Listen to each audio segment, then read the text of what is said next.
where we live in a time that is very noisy, very distracted, very fearful, very divisive. The things that can help are doing the opposite. Come back to unity, come back to center, right?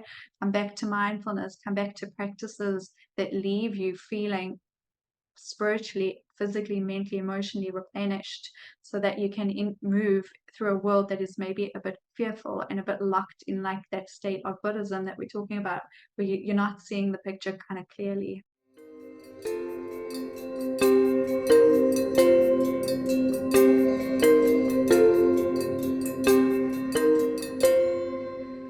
Ever wonder what it's like to be in control of your wildest dreams, to step into a realm where the boundaries of reality blur and your imagination reigns supreme?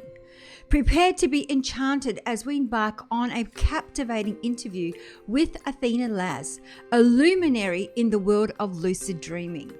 In this extraordinary journey, Athena reveals the secrets and wonders of lucid dreaming, a practice that allows you to not only witness but actively shape the landscape of your dreams, all while unlocking the profound potential of your own consciousness. Lucid dreaming, as Athena so eloquently explains, is more than just a dream within a dream. It's an exhilarating voyage into the depth of your own mind, a portal to the subconscious where the mundane gives way to the extraordinary. It's the way for you to tap into your consciousness, harnessing the boundless creative energy within. Throughout our enthralling conversation, Athena unveils the transformative power of lucid dreaming, sharing tales of individuals who have harnessed this practice to ignite their creativity, conquer their fears, and embark on a profound journey of self-discovery. It's now time to tune into this one inspirational human being. Enjoy. So, good morning, good evening, or good afternoon, depending on which side of this lovely planet you are on this very moment. We have a special guest for you today. We have the beautiful Athena Laz. Athena, welcome to the show. Hi, Catherine. It's so wonderful to join you. Thank you so much for having me here. It's been a long time coming. We're finally here, so I'm super excited. Absolutely excited. We are finally here. Yes. So, Athena, the way that we love to start the show, we always love to ask our guests their story. So, what's your story? How did you get to do what you do today? So I feel incredibly lucky that I get to do what I do today, which, if I could summarize it, is really that I am a dream teacher. I love the words of spirit teacher and really being a psychologist sort of in my former life, right? But how I landed at writing books on dream work and lucid dreaming and really connecting to spirit and psyche was just a process of journeying through different modalities. So when I was younger, I was very intuitive. I had very powerful dreams. My dreams were always very meaningful in that I paid attention to them, and they'd often help me. I'd get creative insights. I had a lot of psychic dreams when I was younger. I still do. And so in the process of sort of, when I was in my 20s, I was like, what should I do? What am I good at? How can I be of service in the world? And at the time, I felt like the best way to do that was to train to become a licensed psychologist. And I did that, and I loved it. And it was really incredible, the journey and the process and meeting people. And it's the foundation that most of my work is built off. But at the same time, I had this huge love for spirituality and symbols and dream work that is really non-traditional, and just learning how to incorporate those two different worlds in one way. And so it took me about 10 years of doing work as a psychologist and just doing my own sort of spiritual practices and trainings to finally get to a point when I felt ready to launch my business and go online and then write a book, and then obviously offer all the programs I do. So it was a bit of a tangent, but that's the story. Beautiful story. And so, what has been your greatest lessons that you learnt about yourself, analyzing your dreams and learning about the dream world? I think the greatest lesson that I keep learning over and over, specifically working with myself and with, hundreds of people worldwide, the main thing that surprises me over and over is that there's always a deeper level. I'm always so surprised by that. It's so easy to get used to a practice, even like a meditation practice or journaling practice or talking to someone. And dream work, I feel, is the same thing in that there's always another level to experience, and specifically with lucid dreaming, because it really becomes a practice about having serenity of awareness and being able to utilize that in a very good way, both in waking life and dream life. And that, for me, continues to surprise me, continues to teach me, because how I walk through the world has fundamentally changed because of that. So it really isn't a lesson in mindfulness that just continues.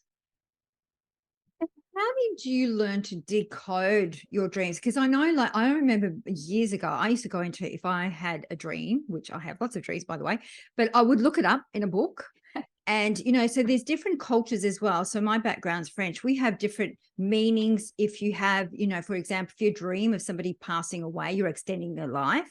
If you're dreaming that you've lost a tooth, that could be the death of a close relative. So there's always these little, every culture has their own underlying meanings. And then the books have all these meanings. Are we to trust what is in the information that's in these books, or is it a matter of really deciphering what's sitting at that deeper part of our unconscious mind and decoding the language of the unconscious mind? So it's such a brilliant question. And I think that's something that most people come up against when they're first beginning to do dream work. So I don't have anything against dream dictionaries. I think they can be really helpful in that someone who is maybe struggling to self-reflect on a deep level might be able to open the book and see, oh, here's a meaning. Say we look at teeth, right? They're such a great universal symbol. So like you were saying, that could indicate the loss of a loved one, right? Or it could be in a dream dictionary, anxiety. A lot of the time people will relate that to anxiety, and it can get the person thinking. I absolutely don't believe in prescriptive symbolic meanings, because our own psyches adapt to us, and this is something that I write and share about in my book, right? As to how people to understand their own subconscious, their own unconscious, their own psyches. And so it really becomes the art of understanding it. And what I love about that, so I'll share a dream story. My mother, when she was in her 30s, she had a dream that she was in a wedding dress and she saw her father on a hill.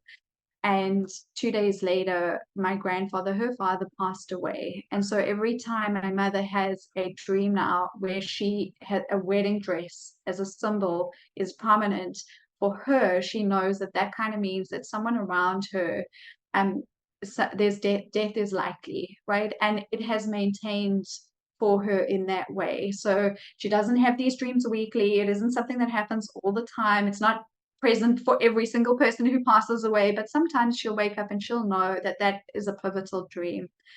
And so for her, that symbol, that wedding dress, has become so poignant and so meaningful that it is the easiest way for her own, let's say, soul to speak to her, to show her, because she fully understands and understands the meaning of the symbol. And the more you do this work, the more the dynamic opens up.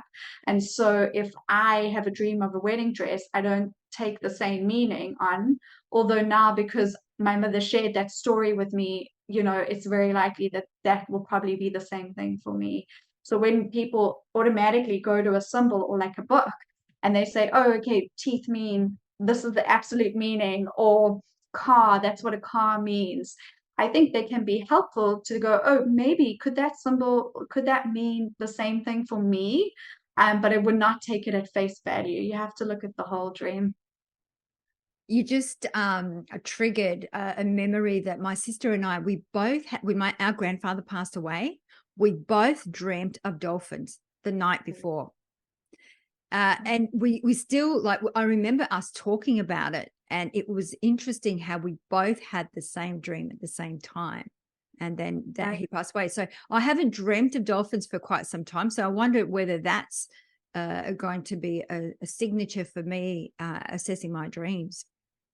Maybe, right? Mm. And isn't it so beautiful though that in a way this is something that I find so powerful about dream work as well.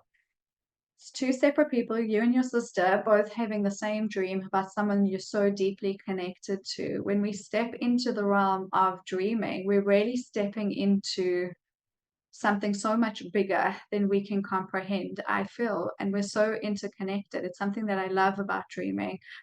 Is that we're really, when we fall asleep, we tend to lose our identity of just me, and you remember that you're actually part of a collective and you're so deeply connected to the collective in all ways.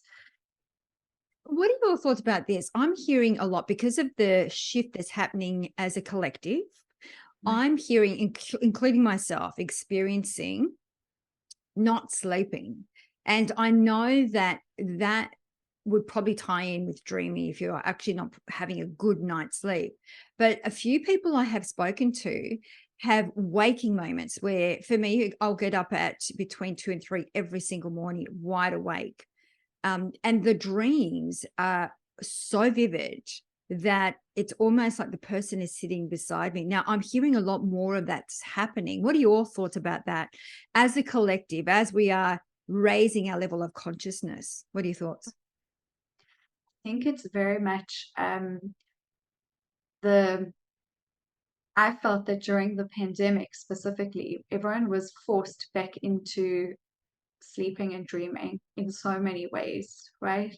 It kind of found its way back to people for better or worse, whether that was through nightmares or not being able to sleep, or through people just finally connecting to their dreams because there was literally not much else to do. So people were really paying attention. And I think what's happening, and my experience of people coming and saying, well, I'm waking up in the middle of the night, there's a few things with that. We have a specific REM cycle that can wake that we go through cycles during the night. And when you tend to find that you wake up at that 2 to 3 a.m. time period, it can be because your body needs, you're not falling through the cycles accurately, but it can also be very helpful in terms of being able to retain information of your dreaming life, right? Because it's right in the middle, like you're saying, it's so vivid, it's almost like someone's sitting right next to you. And so in a way, it can be so many things. So I think the main thing is that, okay, if you're lacking sleep, if you're very sleep deprived, dreaming just kind of goes out the window. You dream, but most people can't remember it because they're so fatigued, right? So the sleep has to really get under control.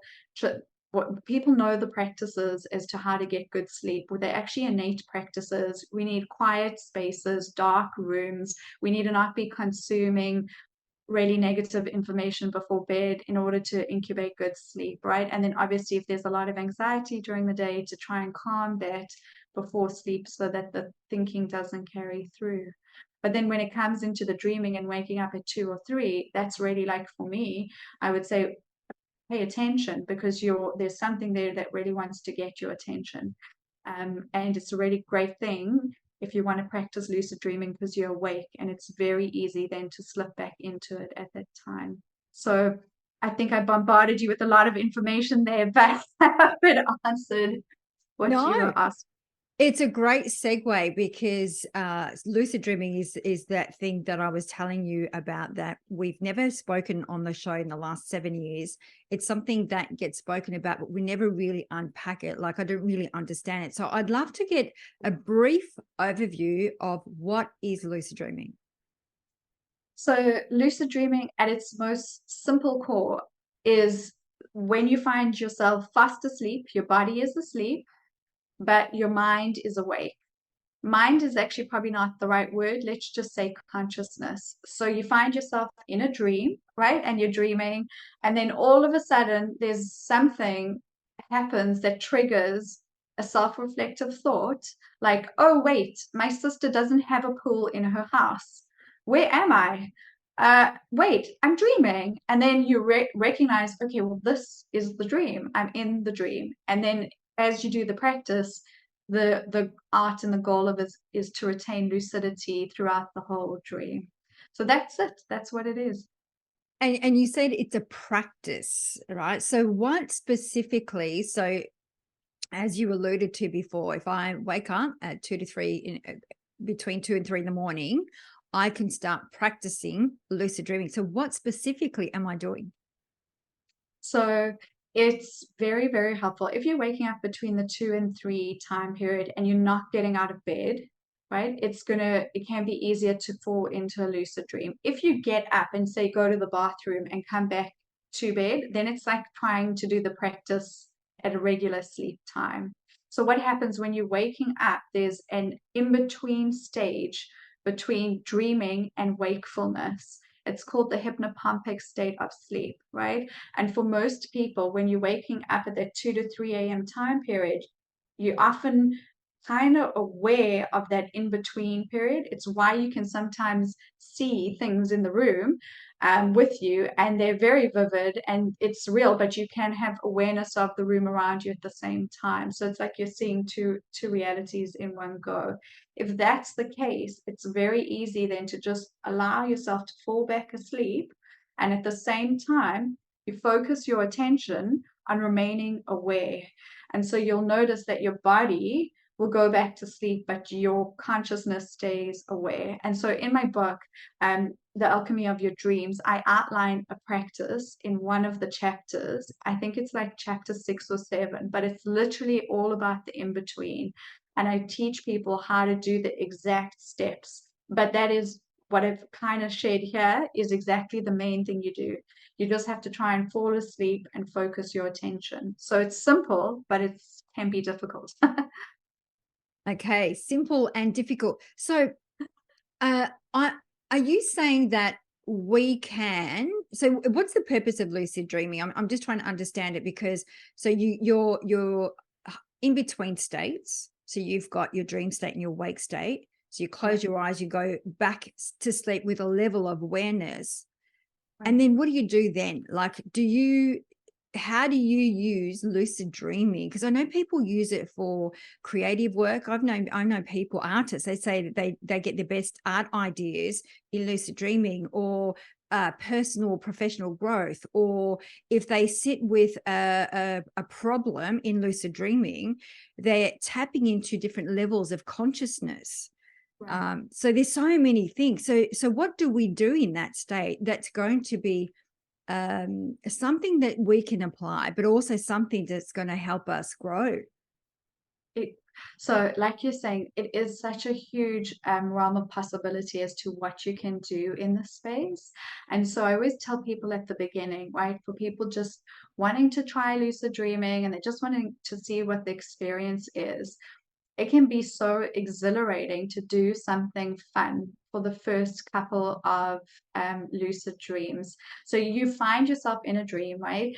And you are able to do anything, because in the dream world, in that space, we're not limited in the same way that we are in reality, right? So if I say, I want to fly, I can do that in a lucid dream. And so there's expansion of emotion. I had a client once, way, way back when, who was highly depressed. He was clinically depressed. And he was just so stuck. He was so stuck. And he had a spontaneous lucid dream where he recognized he was dreaming. And he was like, he said to himself in the dream, I want to feel the opposite of depression. And he ended up flying, and he flew over where he lived, and he saw his life and his house, and just had this experience that completely shifted him. And on waking, he was able to retain that emotional vibration, and it helped him really kick his depression sort of out, not fully, but it was the beginning steps of it. And so it really depends on the person and what the goal is. Lucid dreaming is part of almost every single ancient wisdom tradition. In Buddhism, it's known as dream yoga. The practice to do that officially takes 3 years, right? In shamanism, active dreaming, deliberate dreaming is the core, one of the core pathways to becoming a shaman, right? That's the work, that's the space they do their work in. And so when people say, like, what can you do? I like to say, well, whatever you can think of, you can do in a lucid dream. But it's also been proven by research scientists where you can have a dream of healing, for example, in a lucid dream space. Say you have an injury that you can't heal in waking life, you can attempt to heal it in dreaming, and there have been really positive results coming out of that. And I've seen it with a lot of people that I've worked with as well. So you can heal, you can explore, you can discover your own psyche very intimately, you can find creative solutions, creativity, like you were saying, artists, they know the realm, right? And so you can do so much in that space, and it really just depends on what the intention is. Yeah, because there's people out there that, to get into that realm, will go and do psychedelics, ayahuasca, or to get into that state. And I know some of the shamans, they do that. They get into that state, into that a different level of consciousness and a completely different paradigm to tap into resources. And I mean, I think that's what they used to do. The medicine, if you go Yeah, back, thousands and thousands and thousands and probably millions of years ago, these medicine uh, uh, shamans would yeah. tap into those kind of realms to get access to information that probably we wouldn't have in waking state. Right. And in waking state, right, it's difficult to um it can feel more difficult to access those realms of consciousness because we weighed down by our physicality. Whereas in dreaming, we're doing it with our dream bodies or our astral bodies. And so we have less of, I don't want to say like a burden, but in this case, like you have less of a burden because you're not limited by your physicality. And what I love about the experience is it's so experiential. It is not like someone telling you something to believe in. And I always teach this and share this in my groups, that people will say to me, well, I don't know if I believe that. And I think that's great. Good. Okay, don't believe it, but do the practice and see what comes up. And I have yet to meet someone who's done the practice and come back to me and say, oh, wow, that hasn't like fundamentally changed something, because you literally are in a different state of consciousness. Well, Yeah. yeah, yeah. And you talked about astral body. So is it similar to astral traveling? Yeah, so they have in the I would say in the West they've definitely delineated between lucid dreaming and astral traveling, but they're very interlinked. So I feel that through a lucid dream you can incubate to go into the astral, and so for me I don't really, there's a difference, but I don't really focus on the difference that much. But I do know other teachers who will feel completely polar opposite to what I've just shared there. So I guess the other thing that I'm really curious about, Athena, because you talked about your background is in psychology. So what got you interested in lucid dreaming? Because I can hear what you're saying when you mentioned about the guy that had depression. He was able to do lucid dreaming and look like, what would my life look like without depression? So is that kind of uh, is that how you got into it, as a modality to work with some of your clients? No, not really. So actually, when I did my psychological, training, my master's and all that, we didn't actually touch on dream work, if you can believe that. So I did my like 7 year training, and dreams didn't really come up. They came up probably in one little small modality, I think when I was in my second year of university. And at the time, I think specifically because I did my training in South Africa, a lot of it was to become trauma informed.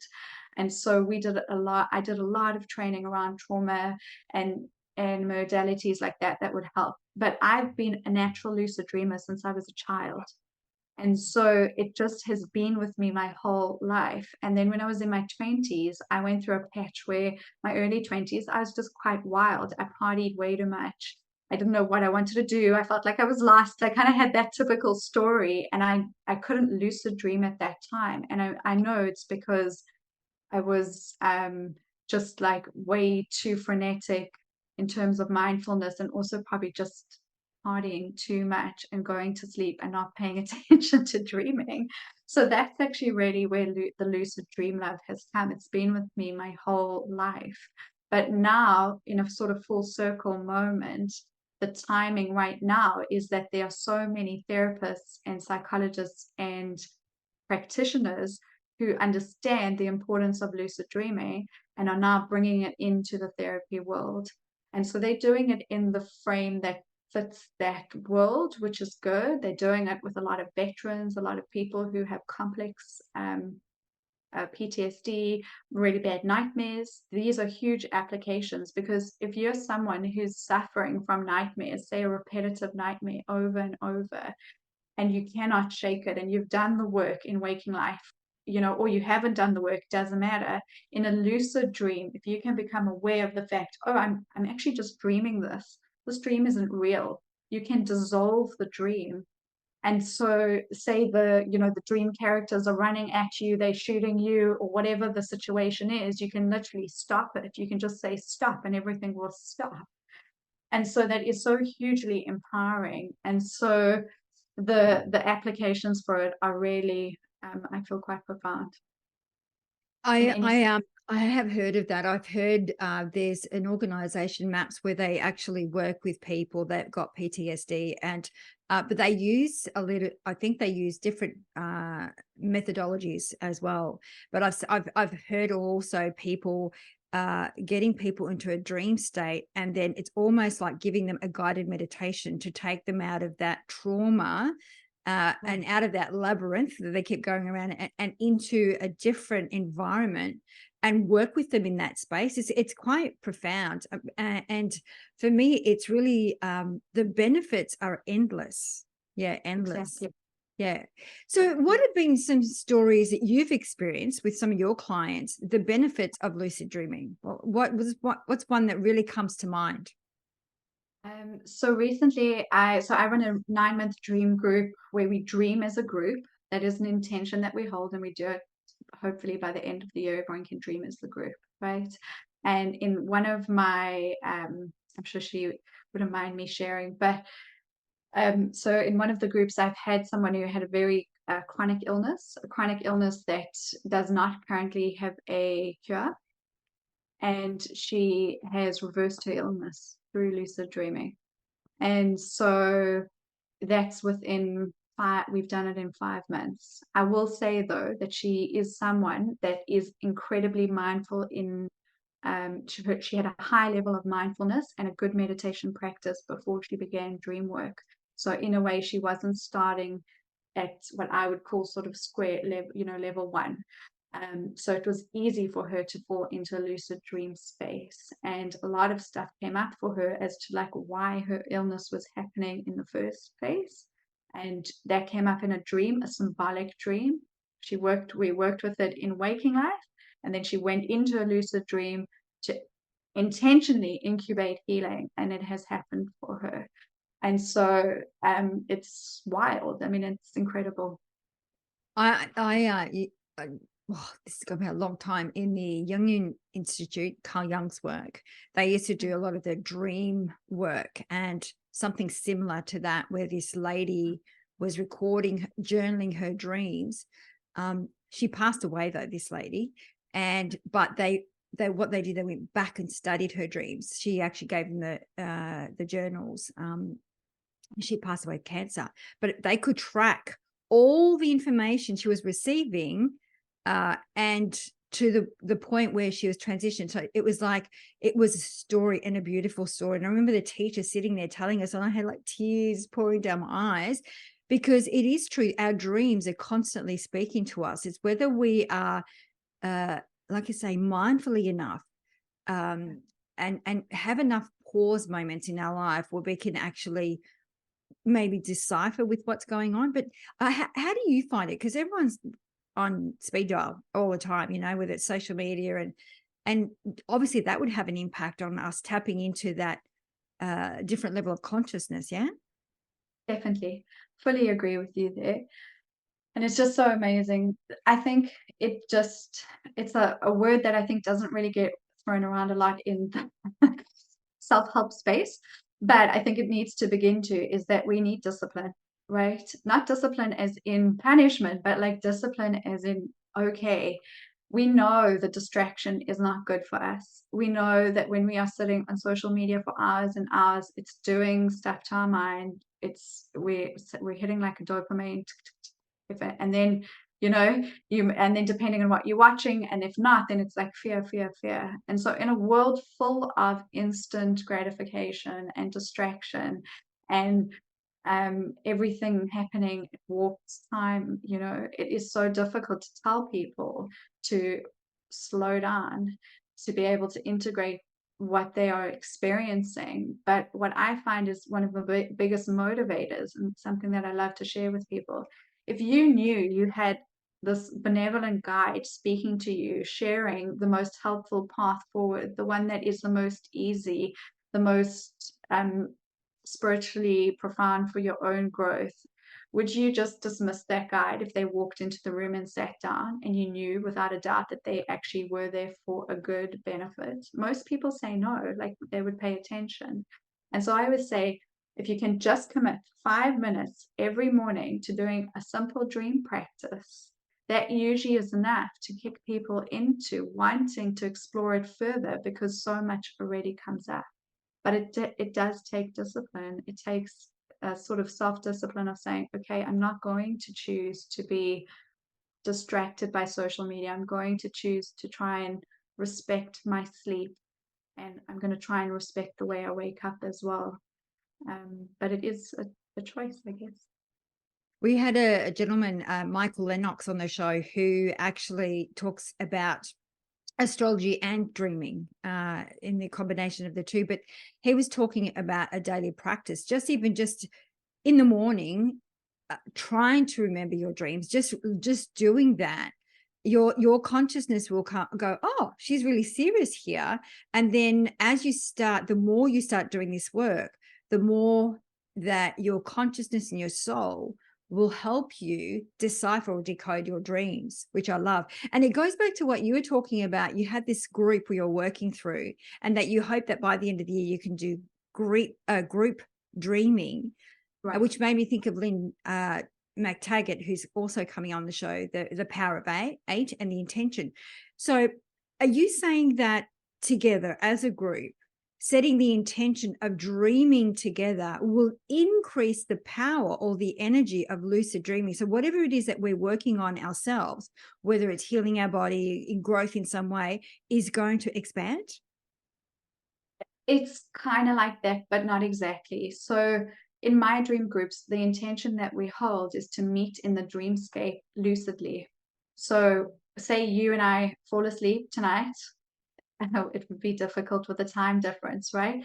But say we intend, okay, we're going to fall asleep at the same day and time. And in that time space, we're going to meet somewhere that we've decided to meet in the dreamscape, but we're going to do it lucidly.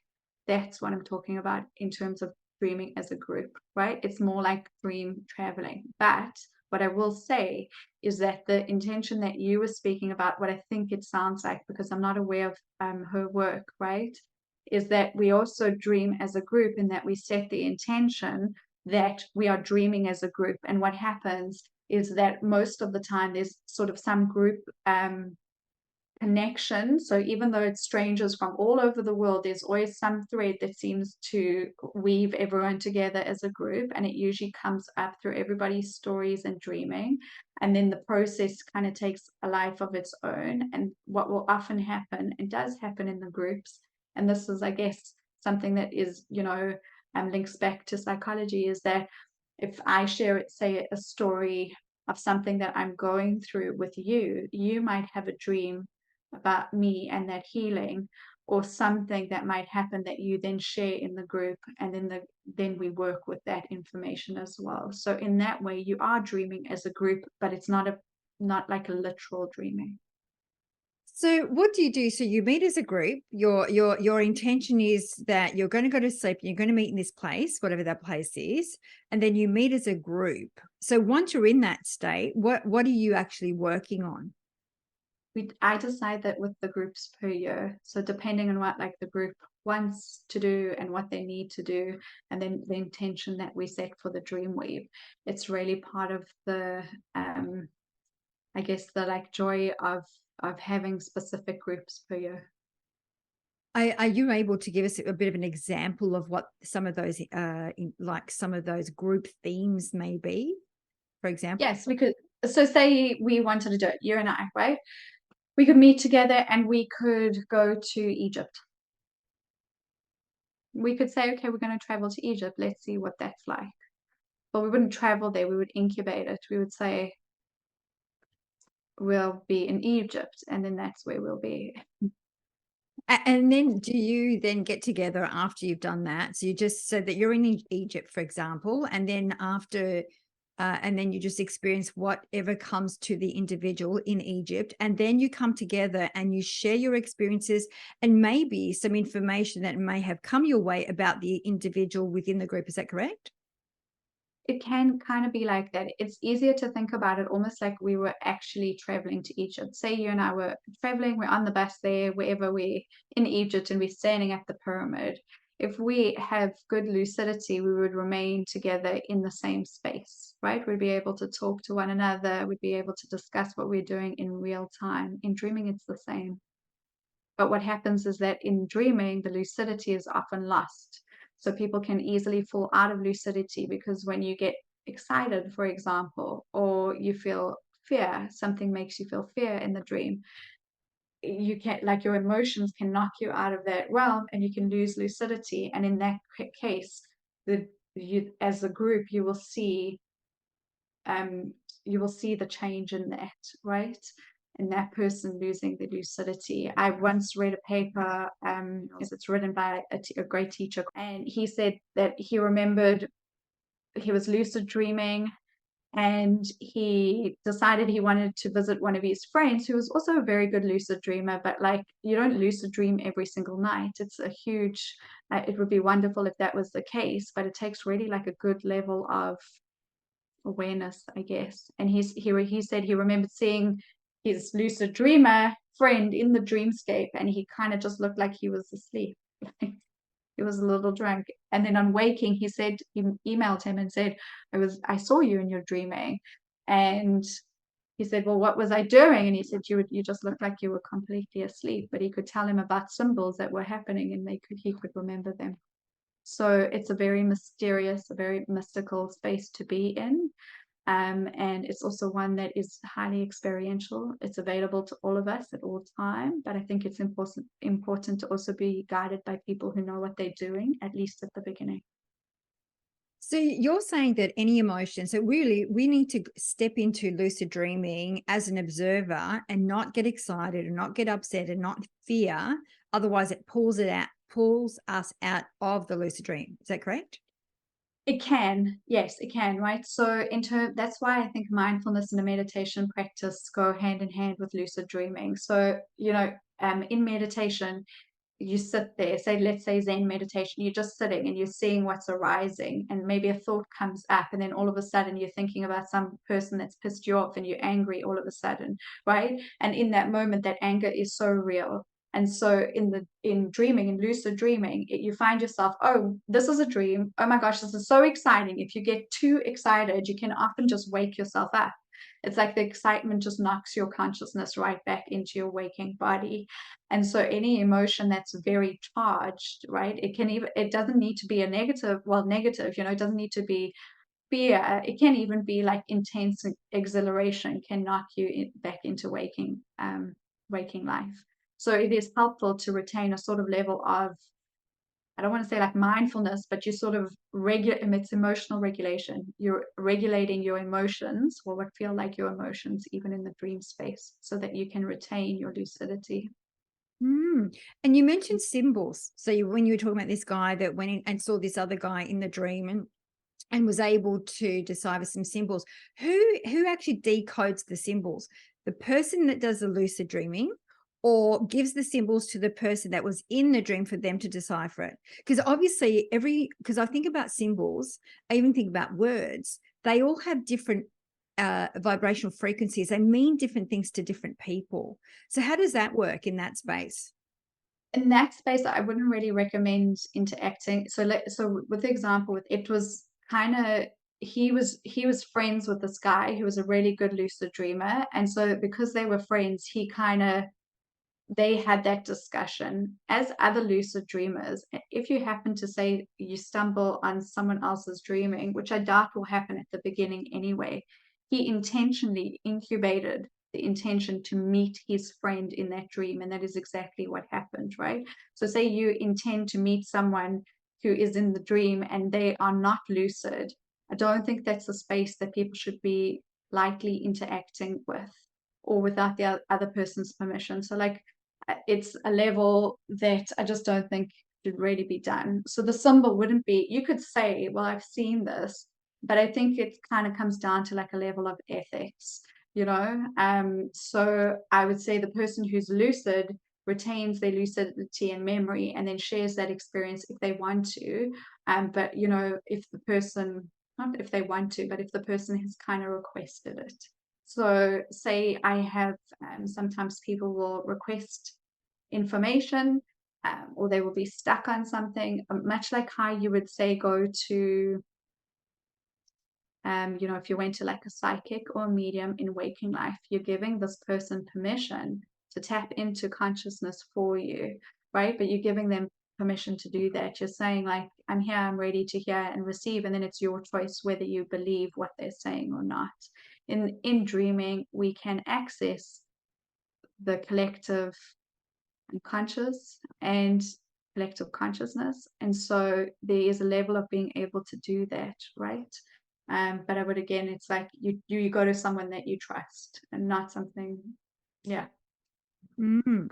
Athena, how long would it take for someone like me who's never done it to get into a space where I could heal my body, create, become more creative, that kind of stuff? How long?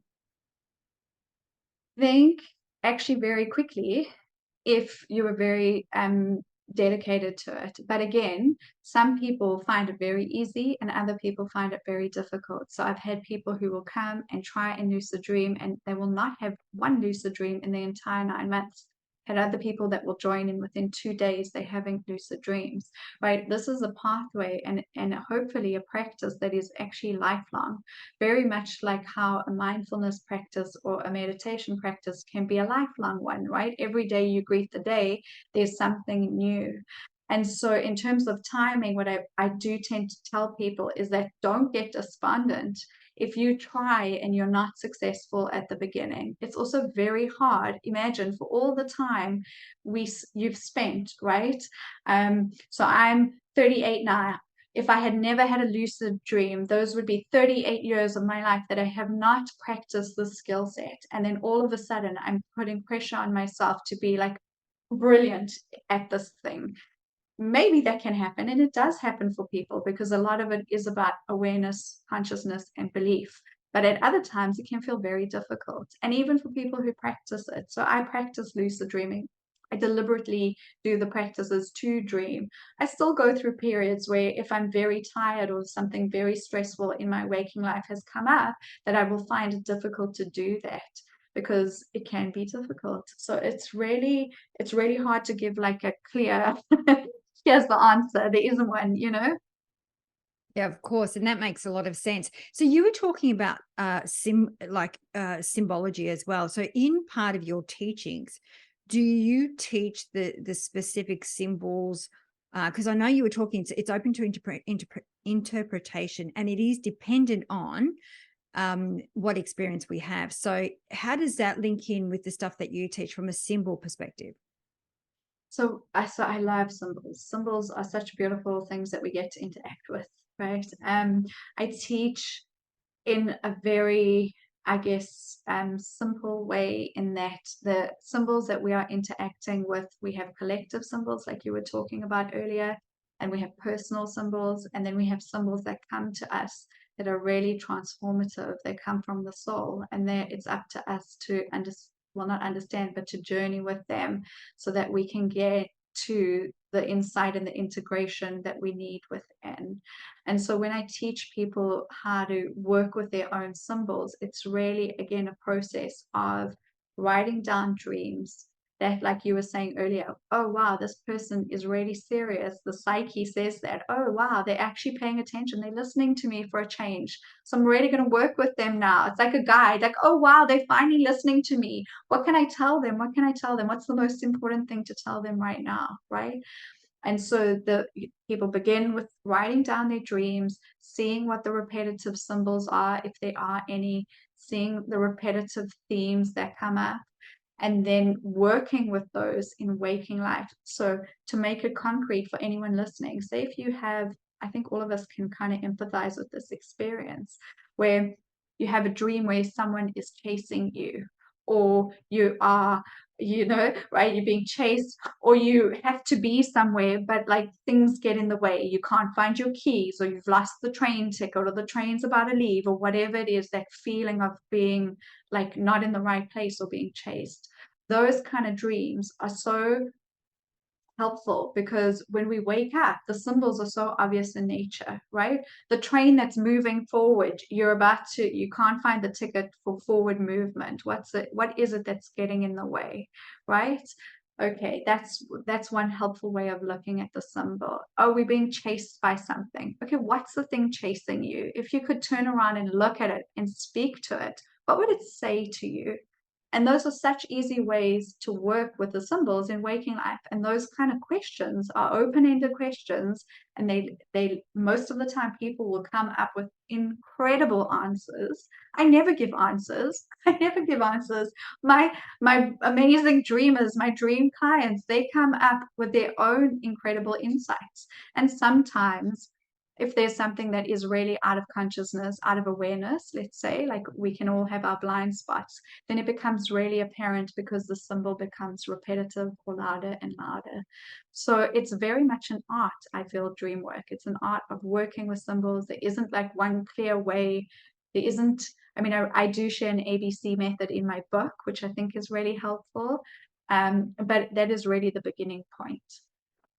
So it's not symbols as in, say, for example, astrology, where you've got the glyphs, the astrology glyphs. They're not those kind of symbols. They're more like looking at patterns and the meaning of the situation that took place in your dream. And then you then as well, I would call you a coach because that's what you're doing, right? You're asking questions to draw out the meaning it is. You're not telling them what they are. You're actually asking them. Yeah. So, and then obviously then they can relate it back to their awakened moment, their awakened life as to how it's relating. Exactly. Once you do that, what then? What then? So the main thing is then to take some form of action, right? And I speak about this a lot in my book and actually in the next one that I'm writing. It's like getting great intuition. Say you have this like great insight about something, and then you sit and you do absolutely nothing with it. How is it helpful? Okay, maybe there's some part that is helpful in that you realize, like, wow, I'm way more connected. There's a much bigger picture. Those things are helpful. So I don't mean it in a judgmental way. But really, with dream work, it's like you're being given guidance as how to move forward and what to do, what potentially you could avoid to avoid pain and suffering. The only thing that I will say here as well, which I guess I should say, is that when we dream for ourselves most significantly, but we also dream about the collective.